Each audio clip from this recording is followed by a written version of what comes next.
Sinibak na sa pwesto ang 14 na mga tauhan ng PNP Drug Enforcement Group dyan sa Calabarzon na inireklamo ng panggagahas at pagnanakaw na rin sa isang mag-aaral na nasa Siyam na Baitang sa Bacoor, Cavite.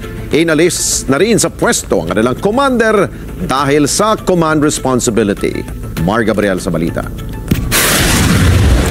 Alas 2 ng madaling araw noong linggo, nang arestuhin ng mga tauhan ng Bacoor Police ang 8 tauhan ng PNP Drug Enforcement Group Special Operations Unit 4A sa loob ng kanilang opisina sa Camp Vicente Lim sa Laguna.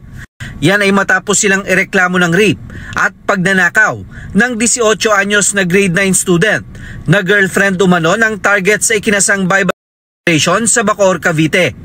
Patuloy namang tinutugis ang 6 pa nilang kasamahan. I relieve the commander.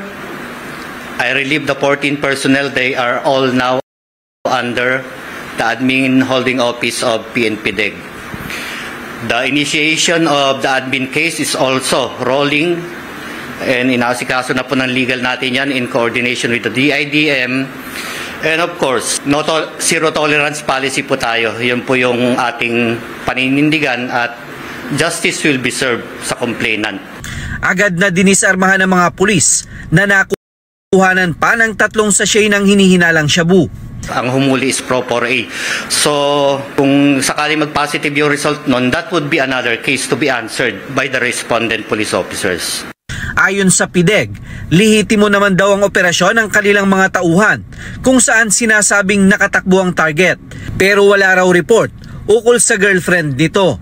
Yung supposed to be subject of the bypass had a previous case way back in 2022 na illegal drugs din po. And as I've said, meron po siyang TIP. He is considered an SBI, I should say, high value individual. Ayon sa complainant, bukod sa pangahalay, tinangay pa raw ng mga pulis ang kanilang mga cellphone at 2 gintong singsing. Kinuha rin daw ng mga pulis ang motorsiklo, sapatos at iba pang gamit ng kanyang boyfriend. Mariin naman itong itinanggi ng mga pulis na bahagi daw ng harassment sa kanila. Ito ay kanilang depensa na maaari nilang gamitin sa korte. Sinasabi po natin dito, hinding-hindi ito tolerate ng Philippine National Police sa pamumuno ng ating active chief PNP ang lahat ng pagkakamali ng ating mga tauhan. Bukod sa kasong kriminal na isinampa ng Calabarzon Police, inihahanda na rin ng PIDEG ang mga kasong administratibo laban sa kanilang mga tauhan. Nagsasagawa na rin ng hiwalay na investigasyon ang National Police Commission sa insidente. Patuloy namang tinutunton ang lokasyon ng 6 na pulis na nagpahayag na raw ng intensyon na sumuko. Mar Gabriel para sa Mata ng Agila. Matatag, matapang, matapat.